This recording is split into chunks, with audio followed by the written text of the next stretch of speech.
I just really can't get over how terrifying I look. The lighting is awful. Let me Guys, see. don't be alarmed. Emily's not in prison. She's just in a dorm basement, basically. Yes. Yes. I'm in my childhood bedroom once again. So one Love person it. asked us to do video podcasts, and today Emily answered my FaceTime call and I was like, "Are we doing Zoom?" And she's like, "What?" So any suggestion you make, guys, it'll happen. I thought we did one with Zoom. I didn't know we were doing it again. I was One and unaware. never again. Well, it's not our norm, so I didn't know we were switching up our norm. New All norm. right. Okay. What was that movie with that? It was like a Disney movie. His name was Norm. Paranorman. Paranorman. I knew there was one. Yeah. Sometimes I make things up. No, you didn't We make that know up. this by now. Paranorman is a real movie. I remember seeing that movie in theaters, I think. Yeah, I remember that coming out. Yeah. Yeah. Hopefully my audio is better this time, guys. I know it was quiet in the last episode. We are hoping and we are praying. I think you should be fine. Yeah, I think so too. Okay. Yay! This week, a little throwback. Bringing it back to one of our OG episodes. Oh my god, if you've been here since the original Twilight episode, God bless you. Like this video if you've Like been this, here since our original Twilight video. comment, send us a message. Yeah. Today we're revisiting Twilight because they're all back On on. Netflix. It's a summer Twilight renaissance yet again. This Yeah, happened almost at the exact same time last year. it's just funny because the first time it was just because people were in quarantine, and this time it's because they've been made readily available to everybody. Yeah, exactly. It I just love it. Stephanie Meyer's cha-ching cha-ching. She's richer than ever right now. Oh my God. The worst part about watching Twilight is that you're giving money to Stephanie Meyer. Yeah, it's like watching Harry Potter. Like, Yeah. Doesn't that's it even worse, suck? though. All of these books from our childhood are written by problematic authors. Well, Sucks. 'tis the damn season, right? Oh Whatever my they God. say. I don't know. But I have two friends at school right now that have never seen the Twilight movies, so we have been watching them. Not a single one. Not a single one. Like, didn't know a lot of like the plot stuff that happens. Yo, my sister's like me, where she stopped. Like, I never saw any of the movies after my mom stopped taking us to the theaters to see them. Oh And I yeah. told her we were doing this episode, and now she's watching them as we speak. Oh my God, I love that. Yeah. Yeah, we just watched Eclipse, which is the worst one out of all five. So I'm happy to be moving forward into the Breaking Dawn movies. Yeah, the Breaking Dawn ones are so good. Yeah, but my friend and I, we have been, well, Becky's been on the podcast. We talked about Twilight in that episode also. Yeah, she's kept writing her fan fiction. It's so good. Wait, She is like she like publishing it as we speak? she's writing it as we speak. She like read me a chapter last night and it was so good. It's so good. But we have been analyzing these movies for like literally the past like week because we've been like watching it in like a new light. Like New Moon has oh my God. We have I have a lot to say. I have a lot No, to say about it. thank God. Yeah. Have you watched any of them, Skylar, or no? What? Have you rewatched any of them? Oh, since I thought you were asking me in general. I was like, Emily. No. We watched them together. Yeah. I remember. No, I haven't watched them again since they came on Netflix, but I want to because now they're for free and I can just continue watching them whenever I want. So maybe that's this week's plan. You should. I will. They're so good. Yeah, they really are. They're so good, but they're so good in like a nostalgic way. I think Twilight's ability to make me feel so nostalgic the minute that it's on is incredible. No other movie does that. No other movie do I experience that. Yeah. Yeah, I feel okay, maybe like a little bit Harry Potter, but not as much because I didn't watch Harry Potter that much when I was a kid. But they Yeah. do feel nostalgic just because they're like, you know, it's an old movie. Well, older Well, movie. yeah, I always kind of associate Harry Potter movies with Christmas because like, Exactly. yeah, so like I get that. But like there's nothing like watching the first like scenes of Twilight. Yes. Yeah. There's nothing like it. It makes me emotional almost when the movie comes on like that, in especially in the Yeah. first movie, that the blue filter The on blue everything. tint. The blue The blue tint, so tint. good. So good.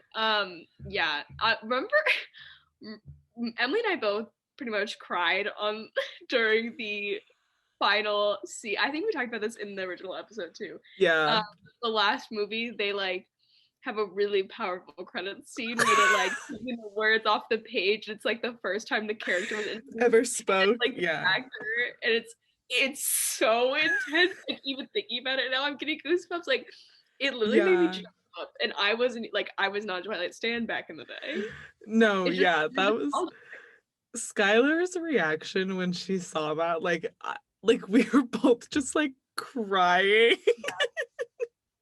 And she was, oh my god, your reaction was so funny. It was like, because you got so meta with it afterwards. You're like, these characters don't exist after the end of this movie. Like, this is Yes. the end, and they're literally like closing a book in like the end credit scene.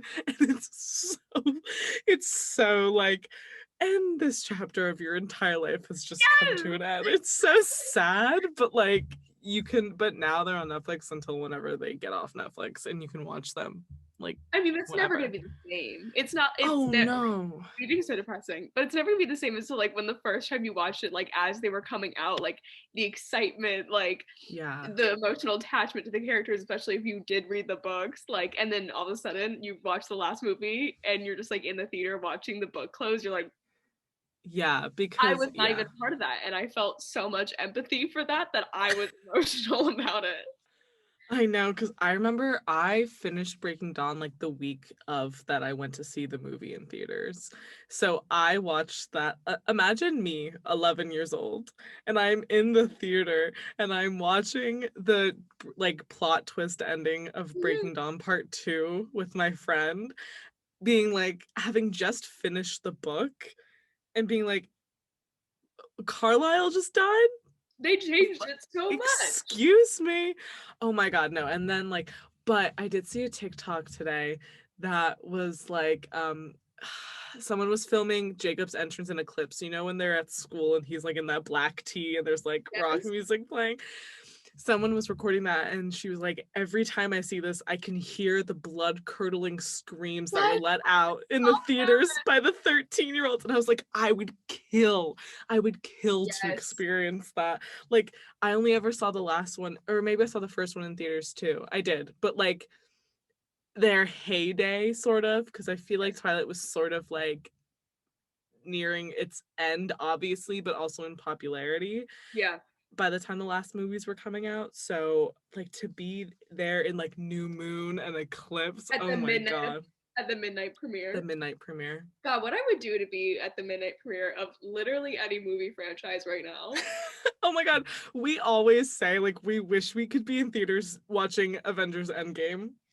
Yes, Just purely those videos. There's so much joy in those videos. Are you feel that much. I want to feel that much. I I want know. to see a character come on screen and literally feel my entire body erupt with emotion. I'm I crazy. know. No, I know. Yeah. There's My no better. PSA for people to stop posting those videos because they make me upset still stands. They I make know. me upset. I know I saw one like so recently. I had to send it to you because they're never on my For You page, and for some reason that clip of like Captain America wielding Thor's hammer showed up. I was He like, found you my at like a worthy whatever. Whatever. oh yeah, he's like worthy or whatever. I don't know. Whatever that scene is where all like the one where the portals open up and Every dead character comes yeah, all the back. dead people come back and Yeah, everything's flipping out. I would do anything to be I there. know. I Literally know. sell my soul to Satan to be there. I genuinely, I know. But That's anyways, Twilight. anyways, um, Skylar, what do you remember from let's do Twilight and New Moon first, because I have some thoughts about the juxtaposition and contrast between the two of them as Yeah. films. What do I remember about those movies? Highlights, things you didn't like. Well, okay. I remember the first movie. I think the first movie is actually one of the better movies of the series. Do you agree? I think it's the best one. Okay, no, Jen asked me tonight. She was like, "Which one's the best one?" I was like, kind of the first, because it's just It's the like first. you get all that good groundwork. You meet all the characters. No one's that annoying yet. Like Mm-hmm. Jacob's not that much of an asshole yet. Mm-hmm. Um, yeah, I like that first movie a lot. The second movie, I remember when we were watching it together, I was like, this is the one where she's annoying the whole time. She like cries in the forest. Yeah. And she's like depressed and she's like acting out. It's like such a bad example for teenage girls. She's like, I'm gonna go jump off a cliff so I see Edward. Yeah. It's not good. I will say, I think New Moon's aesthetic, like while I really like the blue tint and everything, but I also really like the warm aesthetic of New Moon, just like visually how it looks. But Twilight, the first movie, because it wasn't like a franchise movie, it was this indie sort of like they really leaned into like the campy aspect of it. Yeah. And like it was just sort of like this indie, like low budget film based off of these books that were like weird. So Catherine Hardwicke really leaned into the weird. And like I feel like it's so good. And my friend and I were talking about it. We think like I think there are more like little examples of the female gaze being represented in Twilight than there is in Oh New yeah. Moon. And so Yeah. the thing that sucks about what happened is that it had all of the success. So then immediately it got Hollywood-fied, like commodified, like into this blockbuster series. And it had a male director. Yeah. And I think what's also annoying is that Bella loses a lot of agency in New Moon, and all of Yes. the sudden things are just happening to her. Every like, in Twilight when all of the clues that Edward's a vampire are like kind of subtle, but like nothing is explicitly told to her. Even when she's calling him a vampire, she's saying everything that she found out and why she thinks he's this way, and like she comes forth with that information. Yeah. And in New Moon, it's like even finding out that Jacob is a werewolf, he literally almost basically explicitly tells her, and then he's like, Yeah. remember the story I told you, which is Yeah. just her, I right? let's see the movie. He's literally like, once upon a time there were wolves, and the wolves fought the Cullens. And then she's like, oh my god, why is that your answer to why you hate the Cullens? And then he's like, Yeah. Bella, I can't tell you something. And then It's she's like, just a what? story. It's just a story. Bella, that was just, I can hear her voice. Bella, that was just a story. It's just a scary story. Yeah. Like it's so annoying because every single piece of plot information is given so explicitly in its exposition that it's like it's boring and it's filled with the male gaze. Jacob being shirtless, male gaze. Sorry, but that's for the men. The jorts, The jorts? What? that's Like male gaze. seriously. And her nightmares, okay, Skylar brought up that we should revisit Twilight, and I was like, okay, but I'm gonna fucking talk for a long time about it. No, good, you're the expert. But we were trying to think of like why Bella is so annoying in New Moon when she's suffering so much, and you think you would feel more sympathy for her, but she's like the film makes her seem so annoying.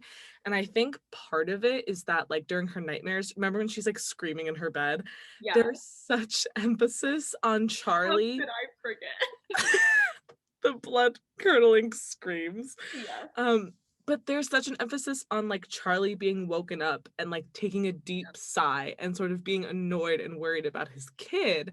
Yeah. But there's no emphasis on what are the nightmares, like what is the pain, like where's a visual representation Yes. that Yes. way we can sympathize and empathize more with her, because then we're just seeing her screaming in bed, and then seeing Charlie's emotional response to it, but not what's causing her this pain. Like, you need to add to it because it's just also her narration. So it's just words saying, I was sad, there's a hole in my heart, and I was having nightmares, but there's no visual to it. We literally spend like 20 minutes watching her just mope around and not talk to anybody, and we have no idea like what she's thinking, what she's feeling, what these awful nightmares she's having are. Like, it just seems like she's just screaming in bed because she misses her boyfriend. Like, show us like her being worried about him. Like, I literally cannot even imagine like what the nightmares could have been that were that awful. I And know. also, to your point about Charlie, like they could have used that as an opportunity to like build their relationship as like a father-daughter dynamic, which is like I think is something that's neglected by the movies, especially because you have that one part in Twilight which is like, I'm getting away like my mom. Like that's why I my mom, and she's just so mean to him. Like there should have been some repairing to that relationship, but there never was, because then throughout the next movie she's just like running away and becoming a vampire and never talking to her dad again. Yeah, it's sad, but I think part of it, and I told you this when I was reading Twilight last summer, I feel like what was the screenwriter gonna do? Because her relationship to Charlie is so like cooking him dinner, cleaning up, being a housewife to her dad, which is super weird. Yeah. So like you either had to play into that or not and have it be like super surface level. Yeah. But she really does put her dad through a lot, and it's resolved very quickly. He's just like, whatever. I'm sorry, Bella. Yeah.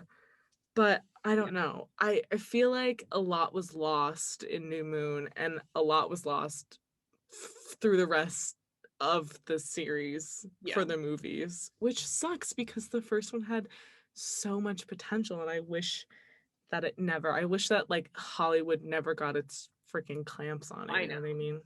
I think that's so interesting though, and I forgot about that until I saw a TikTok talking about the fact that Twilight was supposed to be like this indie movie based on these books. Yeah. It's so funny to me that it was so like it was such like a cult following of like teenage girls at first, and like it wasn't like a main media thing. Like, and I think it's hard for me to wrap my brain around that because now I get most of my book recommendations from like TikTok and like things that go like, I don't know what the word for it is, but like people have dissected this before, that like things on TikTok go like hyper viral where they're like for 5 seconds they're like super popular and then it just like goes down again. Like trends are so much quicker now that it's hard to imagine like being one of those like one of those readers at the time that was like so obsessed with these books, and all of a sudden they're getting made into a movie, and like it's just like one movie so far and like all the books aren't even done yet, and like you don't know what's gonna happen. And like, can you imagine if like me forgetting the name of the book, like From Blood and Ash got turned into a movie like tomorrow? No. Like what the heck do I even do with this information? Like it's like the same thing, but it's like even weirder because things don't get so like hyper fixated on by the entire world at once. And like think about like 2008, like what was the internet, like mostly MySpace maybe at that point. Maybe a little bit Tumblr. Oh, maybe, yeah, but like not a lot going on. Facebook. Every time I talk about Twilight, I just Decode by Paramore gets stuck in my head so hard. That song is so good. Is that New Moon that or Eclipse? I mean, which one? What movie has that at the end? Decode is from the first Twilight movie. Okay, that's what I thought, but I wasn't sure. Yeah.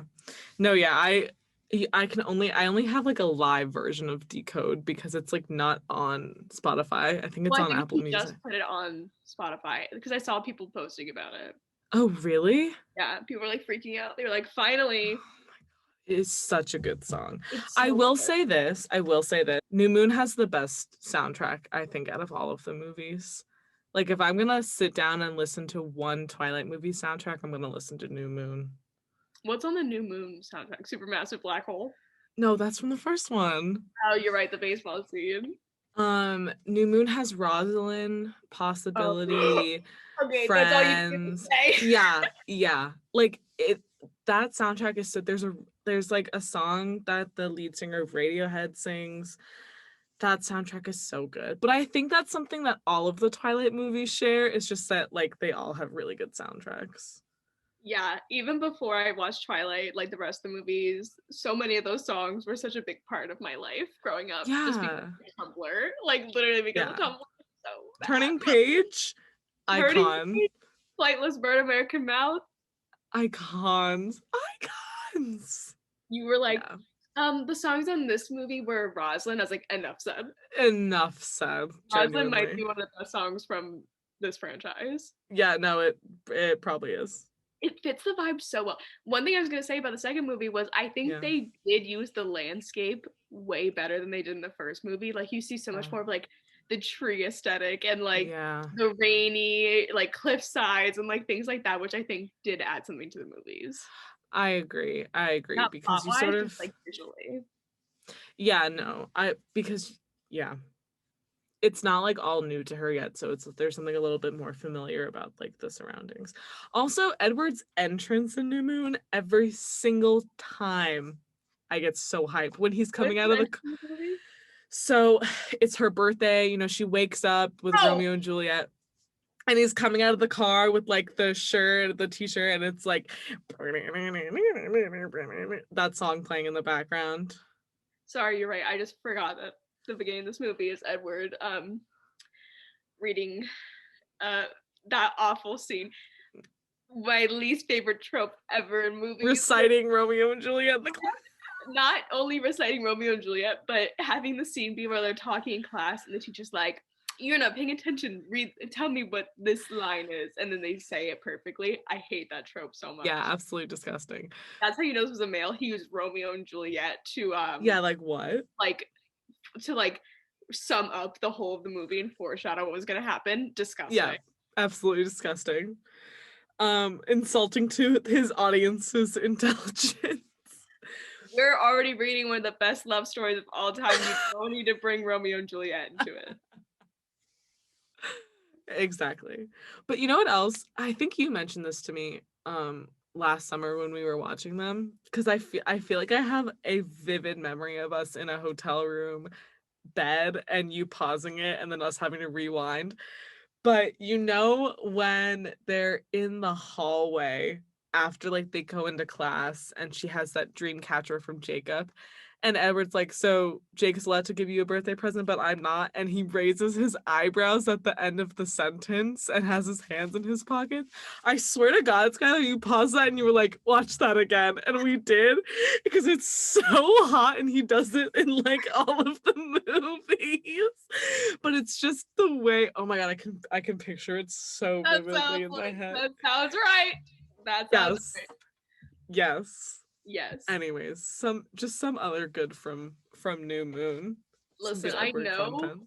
that Robert Pattinson gets a lot of slack for the way that he played Edward Cullen, Does he? but yeah, because I mean, like he really played up the fact that Edward Cullen is such a weird, bizarre character. Like you said Oh about yeah. the first director, I think Robert Pattinson was also like, this is just a indie movie that is never gonna Yeah. reach Yeah. mass audiences. Like I'm just gonna be really weird and stupid with it because it's a weird, stupid character. Right. He made Edward really charming in the later movies. In the later movies, Edward is so lovable that it hurts. Yeah. Well, he did a radio interview with Howard Stern, and I only remember this because Robert Pattinson was one of our, yeah, fuck Howard Stern, but Robert Pattinson was one of our hyperfixations in September. Yeah. But he said that when he was working on the Twilight movies, and I think this is probably New Moon, but he never named the movie. He said that like he was playing it really, really sad, like really depressed, really serious, because he was like 23 and he's like, it's sad, emo teen romance, like it's serious. And the people on set were like, if you Yes. don't come back with a different attitude, like we're just gonna fucking recast you. Like you have to get it together. Like this is not cutting it. Like you have to be happy. And he had to come back. And I could totally see if that was for New Moon, because Edward does have to be so sad in it, but you can't have him be so sad that he's so distant and unloving, like before he leaves. Like you can't have that. It wouldn't work. Yeah, he was so brooding in the second movie, I mean. Yeah. In the first Which I half. think was the point. Like, I mean, think he yeah. did that well.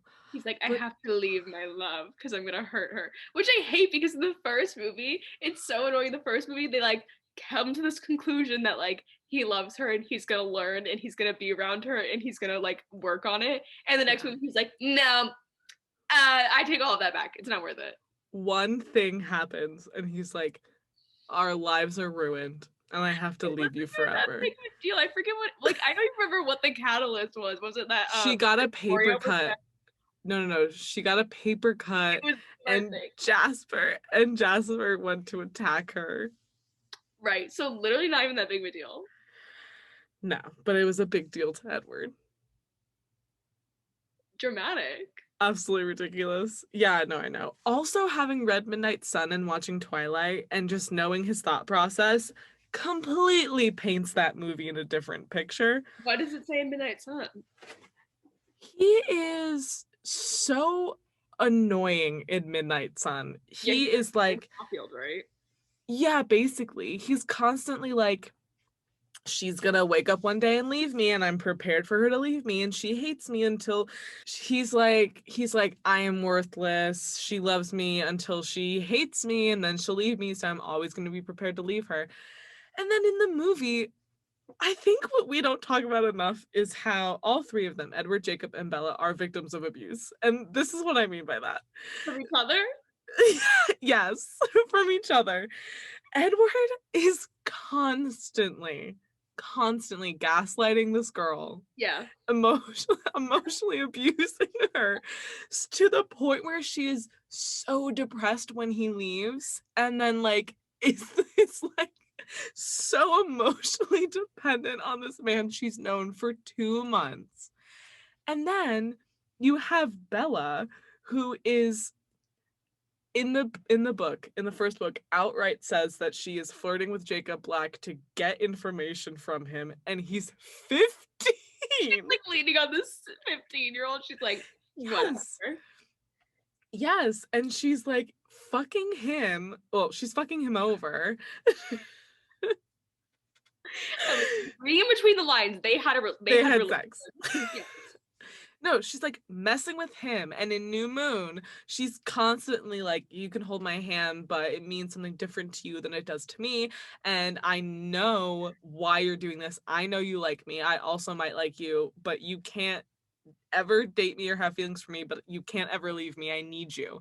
And he's like, okay, I'll never leave you. Like, I need you. And so then he goes and breaks his promise to her, just like Edward did. So they are all just in this cycle of like treating each other so horribly. Yeah. And like no one is innocent from it. And it's awful.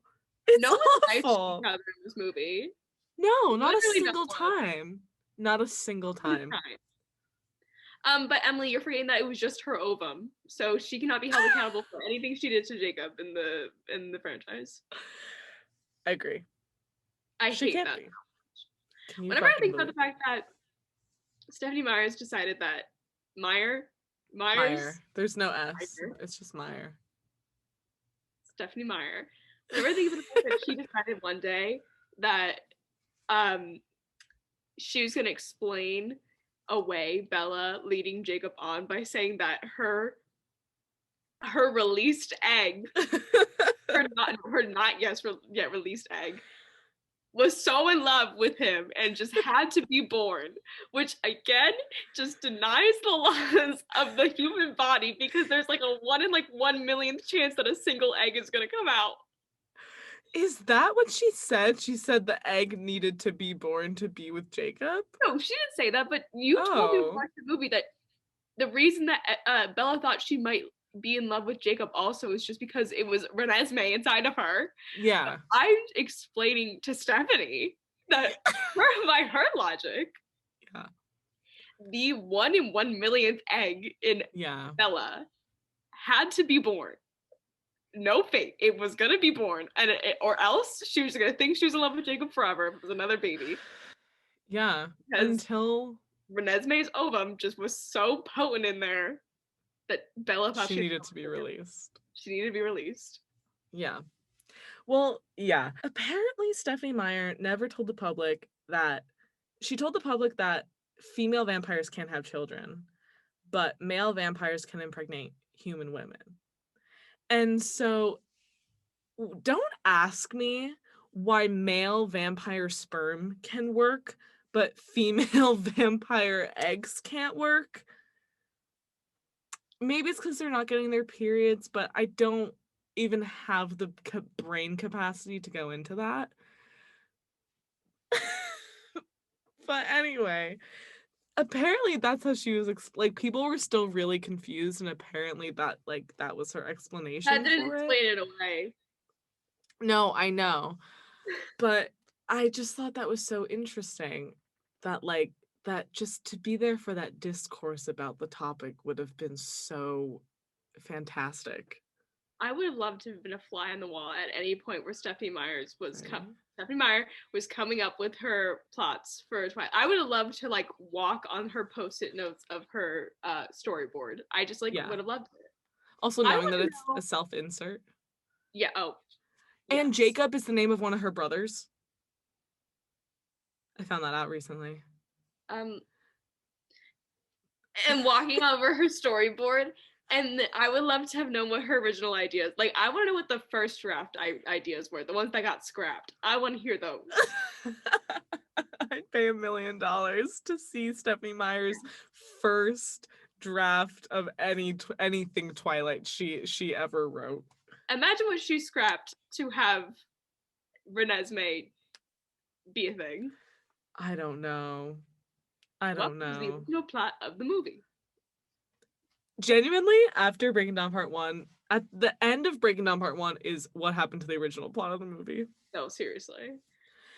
I'm so excited for my sister to watch the last movie though. I like almost want her to be in the same room as me when she watches it, just so I can have the experience that you did. Oh, because she doesn't know? She doesn't know. And Jenna, if you're listening, now you better friggin' stop, because I'm gonna say something that Oh my god. Oh my god. When you were pretending that all these people were actually dying, and I was like getting so emotional, even though up to this point I was completely making fun of the movie the entire time. Yes. Man. There's nothing like seeing that scene for the first time.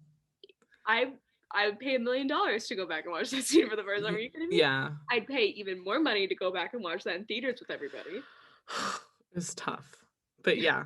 You should be in the same room when she watches it, because it's so special. I want to be in the room where it happens. That song was stuck in my head the other day, but it's always, literally ever since that musical came out, it's always been how the sausage was made part. That part is so weird. That's the catchiest part of that whole movie. How the sausage was made, click, boom, it happens. Sorry, that was so embarrassing. That's okay. You're a theater kid at heart. You can't help it. Stop talking about Hamilton on the podcast. So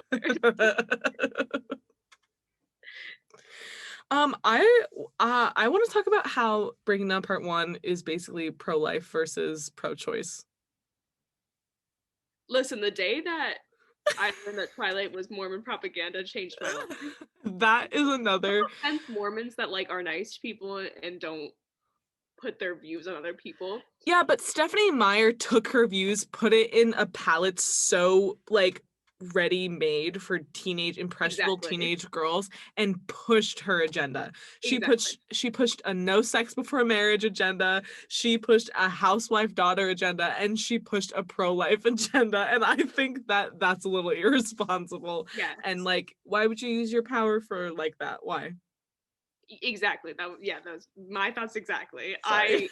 No, you're so fine. That was exactly the same thing I was gonna say. Like, like you said, it's so perfectly made for teenage girls that if you're gonna so heavily put these harmful views in them, that is like women are subservient and you know, things along those lines, go somewhere else with them. Bring it to a Mormon church. I don't care. Genuinely. But I was having this conversation with my friend because we were just talking about I don't know. That part in the movie is so weird to digest because you wouldn't expect that argument to be made in a Twilight film, and it's so explicit. Like, it's so explicit, like, what that whole thing is about, and it's kind of crazy. The answer to me is also so straightforward. I don't know if everybody else can agree with me. I know you do, Emily. they're all like, we have literally zero clue in your stomach. It's probably not a human. Like, it's probably not even like looking like a human. Yeah. So it's probably gonna kill you. It's already killing you. Let's just kill it. And the fact that she's like, no, it's a baby, and I'm gonna keep it. Yeah. And she's the only one saying that, besides what's her Rosalie. name? Rosalie. She's the only one saying that. But Rosalie's saying it for selfish reasons because she's Yeah, because always she wants wanted a baby. children. Which Like, that's I think fucked up. I was gonna say I think part of the reason Stephanie Meyer's made so women vampires can't have kids is because she wanted Because she Rosalie. hated Rosalie. She wanted Rosalie to still hated saw Rosalie. her. Yeah. She's like, fuck you, Rosalie. And why? It's her. Who's Rosalie? Because she's gotta be someone. I want to know who Rosalie is in Stephanie Meyer's head.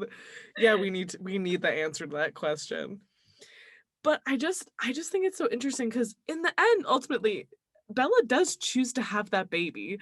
Like, pro-choice is like pro the choice to choose to have it or choose not to have it, right? Like, but it's so interesting, that whole argument that Rosalie and Alice get into, like, it's just like, we don't know what the fetus is, and Rosalie's like, it's a baby, it's just a little baby. But you're so right. Every single vampire that has been alive for hundreds of years, there's 4 of them here, and they all are like, this never happens. We don't know what it's gonna do. It'll kill you, and it might kill all of us. And she's like, I'm gonna do it though. But I'm gonna do it. It's just a little baby.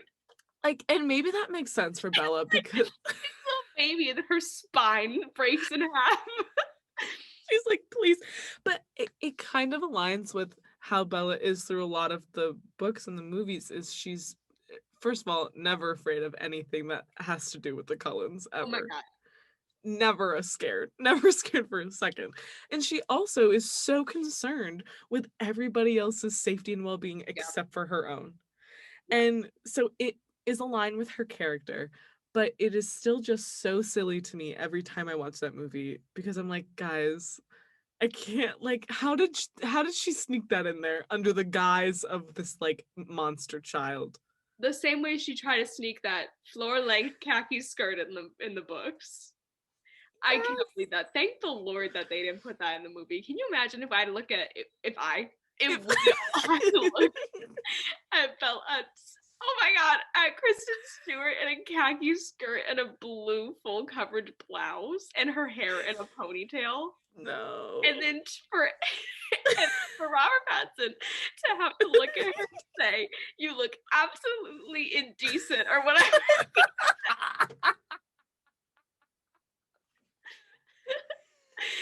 Absolutely. The war crime that would have been.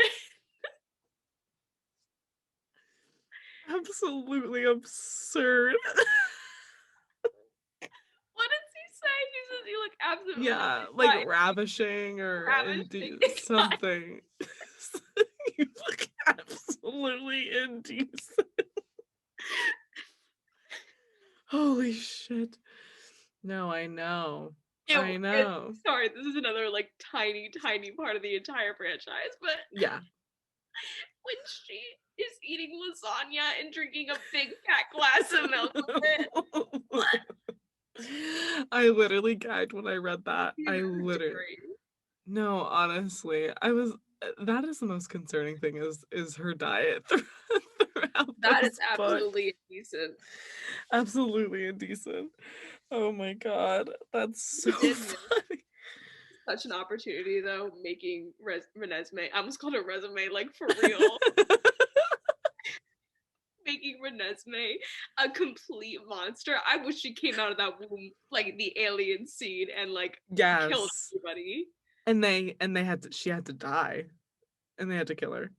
Oh my god, imagine how cool it would have been if she came out and like was like flying and like they couldn't like killing people and like they had like the whole part of the next movie was they had to kill this baby. Skylar, that's terrifying. It wouldn't have been a baby. I just wrote a horror movie. Oh my god, you did. You gotta save that. Cut that out. I gotta copyright it. Yeah, I don't know. I feel like a lot of different things could have happened and they could have been different movies. But like the stripping of Bella's personality, like throughout the movies. Like in the book, she had a personality, whether or not you liked her or not. There was strong voice in those books, and it just got stripped away, and it got way too focused, I think, on like the love triangle, like male aspect, which is upsetting. But Yeah, I mean, like pretty much the whole movie is reduced to Team Edward, Team Jacob. I know. How that ever happened amazes me because if you watched the movie, there's no Team Jacob. No. She tells him at the end of New Moon, don't make me choose because it's him. It'll always be him. That should have ended that right then and there. It's not a love triangle if she's not at all interested in it. That's just abuse. That's harassment. just as harassment. And he does harass her. Yeah. Kisses her without her permission. Mhm. And then at the end, when he's like walking away because he heard that they were gonna get married, and she goes, Jacob, kiss me. I'm asking you to kiss me. Why did she do that? Like, That was you so know, awful. yeah, that was bad. I remember then, watching that scene. I remember I paused it. And I was like, "There's literally no other way she could have got him to stay." no, but it's almost like he wanted her to like retreat to like that last resort. Well, he's definitely manipulating her the entire time. Yes. Can we talk about? I need to know your opinion, Skylar. Yeah. You know, in New Moon, when it's the end and Alice came back and Bella's in her home after she drowned. And Alice is like, how are you alive? Like, I didn't see you get pulled from the water. Yes.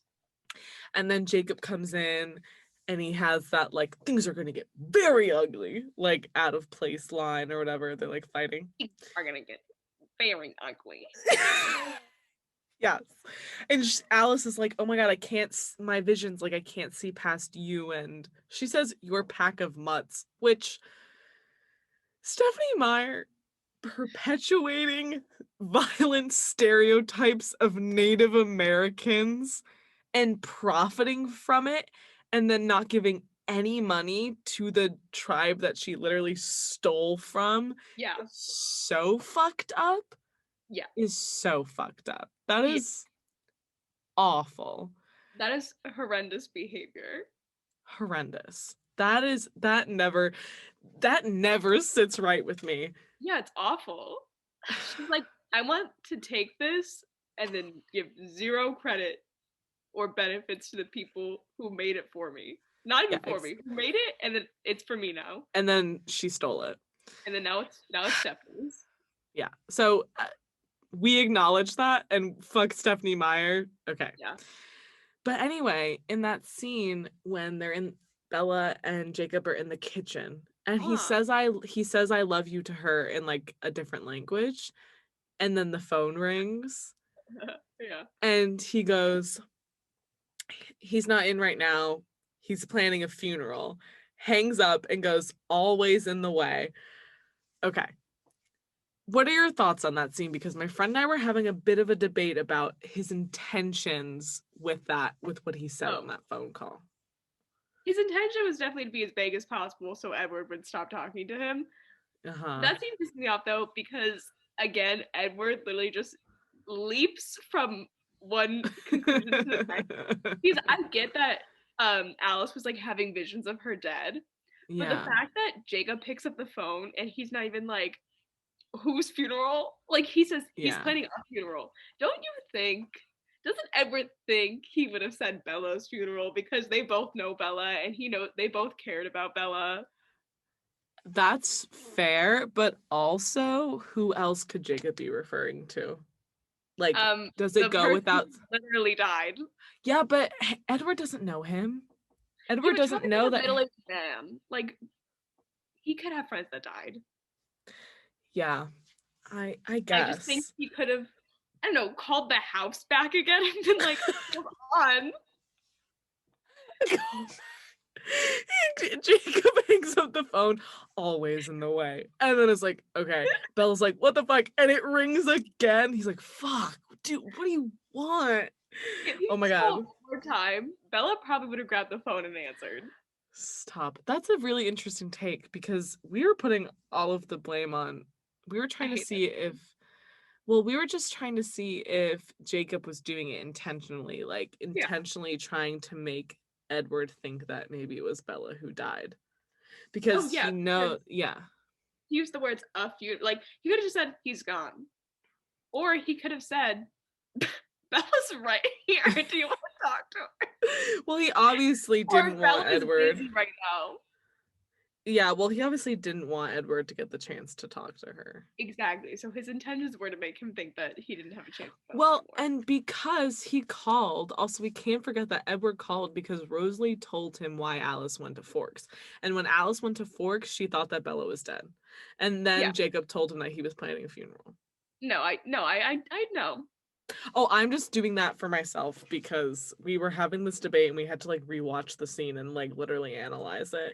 And we were like, what's that tone of voice he's using? Like, what is this? And I was like, okay, I feel like we're asking a question that only Taylor Lautner I was gonna can say. answer because that's an actor's choice of Yes. subtext, objective, Yes. like that is the only Jacob Lautner, only Taylor Lautner knows the answer to like what Jacob's intentions were in that scene. We interviewed So, Taylor Lautner on this oh my show. god, do you think we could? Us with no management, just us emailing people. Oh my god, do you think we could? Why would he ever want to come on the show after every single time one of his lines is mentioned? I repeat it with his voice. That's so exaggerated. His nasally Californian voice. Yeah, that's true. That's true. He's from Michigan though, which I think is funny. I thought he was born in California. Google says he's from Michigan. Should we go over the Twilight cast birth charts? Damn it. A missed opportunity. That would take so much time though. It would have to be its own episode. Yeah, no, okay, yeah. Guys, if you wanna What? You said the entire cast? That's a lot of people. Just the main ones. The important ones. The vampires. No, like the main three, like the love triangle, and then maybe like, and then maybe the dads, maybe then like, well, maybe the dads. No, I don't know. Interesting. Okay, another project for another time. Okay, someone work out that idea for us and tell us. That. Do you have anything else? Do I have any other thoughts on these movies? Any other thoughts? Okay, well let me ask you this, Emily. You're someone who read the books also. Not Correct. that I have any free time to read those books. You could take them from my house whenever you want to, Skylar. Okay. Just let my mom know. I'll just let myself into your garage. Yeah. Do you think reading the books is worth it after watching the movies? For me and everybody else who's maybe watched the movies and not read the books. I'm gonna say no. Wow. Not expecting. Because watching the movies is such that's such a specific experience. And I feel like if you haven't read the book, if you didn't read the books when you were younger, you're not going to like reading them now. And that could just be my own opinion, but I feel like if you're not I think if you're not like young and impressionable, then the books are going to lose a lot of their lore and like sparkle and sort of like intrigue. And yeah, you're going to be way more skeptical of it because they are not the best books ever written. Oh, yeah. And I feel like the Twilight movies have had such an like I'm at a loss for words. I feel like take my breath away. I feel like there's an emotional attachment to when you read them before the movies came out. Of course. That would not happen now, that make them worth reading. Yeah. So like I would reread them. And I did. I reread Twilight last year. I feel like because of the like cultural impact those movies had on our society, like watching them is enough. And it's an experience in and of itself, and I don't think you lose anything because you gain like entrance into that like experience that like everyone has with these movies. And I Yeah. think they're separate, but I think that's completely valid and great. And then if you have the experience with the books, that's great. But there's something that you can't recreate that with the books when you're older. Cultural impact. Yeah, continuous cultural impact. Yeah. The first of all, the web that you can trace of of pop pop culture, pop media, but also real life events from Yeah. 9/11 to MCR to this Oh, the butterfly effect. Yeah. to the fan fiction that became 50 Shades of Grey to Yeah. what came after that. Oh, did anything come after 50 There was Shades of something Grey? that was like a 50 Shades of Grey inspired thing that also Are came. you serious? Was that maybe after? Yes. Wasn't after like 50 Shades of Grey, but Probably. Oh my God. Yeah, I think so. Oh, then it gets linked to One Direction. Oh my God, that's terrifying. That's God's scary stuff. plan. God's plan. So scary. Take That's actually so freaky to think about that if 9/11 didn't happen, MCR wouldn't have been created. And if MCR wouldn't have been created, then Twilight never would have happened. And then Rob and Kristen Stewart never would have met or fallen in love and almost gotten married and then like broken up and like, oh my God, Or life would be probably so had their different. big careers. Yeah, also that. And then Dakota Johnson also wouldn't have gotten super famous, probably. I mean, she's also a nepotism baby, so Yeah, she would have been fine. It just might not have been 50 Shades of her Grey. debut just would not have been 50 Shades of Grey. Yeah. Yeah. Oh my God, so insane. And then we never would have had Hardin Scott as a person. We never would have gotten Hardin Scott. little Voldemort as a grown man. Oh my God, yeah. Is there going to be a third after movie? This is a little off topic, but Yes, I think so. The shut up. third Kissing Booth comes out in August. Yes, it does, doesn't it? I guess we have to Thank watch God. that. Need content. We need content. Yeah. We've never spoken about the Kissing Booth movies, though, right? We just both watch them on our own time for Did we not fun. do the Kissing Booth 2 as an episode? No, we watched that before we started our podcast. Oh, okay. But yeah, because I remember mentioning though that when I watched it, I was skipping every 10 seconds. Yeah, we have mentioned that. Okay, no, we definitely didn't do an episode about it. Okay, well, we'll do an episode about the third one. Yeah, don't you worry. Don't worry, guys. You'll be getting that Kissing Booth content that everyone is just gagging for. Everything in our DMs, like, please review the Kissing Booth 3 when it comes out. Oh my God. Yeah, right. but Twilight, listen, I'm so glad that it's coming back again. I love watching those movies. When I say they're so good, I mean the first one is so good and the rest are tolerable, but they hold such like they absolutely have a chokehold on me. Like I'll never not want to watch those movies. It's the emotional attachment. Genuinely. I literally saw a TikTok of this girl. She's doing that like yeah thing. Yeah. It was like, are the Twilight movies good? And she said no. And then it was like, why do you watch the Twilight movies? And because they're good. Like that's literally me telling people why I watch them. I'm like, they're so bad. They're so good. They're so bad. They're good. And like, you can't like those actors were just doing their jobs. And like Kristen Stewart did such a good job playing Bella, how everyone on that set was telling her to play it. And you can't blame her for that. And like they all played from the book, okay? Yeah, exactly. Like I don't know. They hold such a like place in my heart. Yeah. And I can't wait to watch more of them with my friends. You have to watch them to be entertained, not for cinema. Yeah, don't watch them with a critical eye. I think you can watch them with a critical eye like the second time through you're watching them because if you're giggling at it. Yeah, if you're giggling at it. Because like I feel like what's so fun is when you've seen them enough times where like you can have that viewing where it's like you're analyzing it And you can also have that viewing where like it's just for fun and to like make you feel nostalgic and good. Yeah. And you can do it both ways. Those movies make me want fall so bad though, especially the first one. Oh my God. And I'm we so watched them. What? what? What were you saying? Go. No, you go. Okay. I was saying I'm so gagging for the fall season right now. Like not back to school. I mean, I'm excited to go back to school. I haven't been there in a really long time, but Can't for the relate. fall season to be here Mm, for late October, November, yeah, and then Christmas. I know. I Something's wrong. hope we. No, I was feeling it too because when we watched the first two movies, it was raining outside, and I was like, it is perfect Twilight weather right now.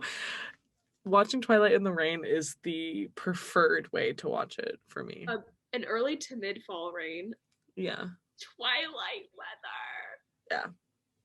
Oh, with Rosalind playing.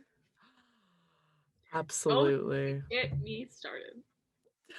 Don't get me started. Don't do it. Don't get me started. Okay.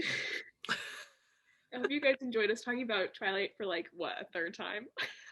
No, this is probably just our second time. The first episode we did on Twilight, you guys can go listen to it if you want to. It's basically Oh, me wow. explaining most of it for almost 2 hours. Um, but that, which I feel like people don't need. But if you want to hear what we said there, That's go our ahead. roots though. Those are our roots. Yeah. We're Harry coming Potter. up.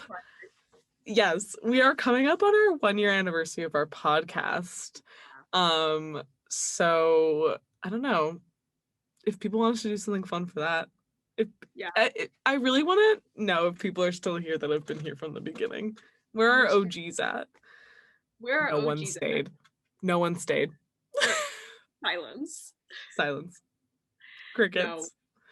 The amount of love we've gotten from the Oh beginning my has been God. so surprising and insane. And like, I don't know, it makes me so happy to think about people being supportive, not only us, just like Yeah. the fact that other people support people who are trying to do something fun like we are. It's just like, Yeah. it's nice and it makes us feel really good and Mhm. it makes us want to keep going. And we've Mhm. every week for like a year pretty much. I So, know. It's so insane to think about the consistency we've had.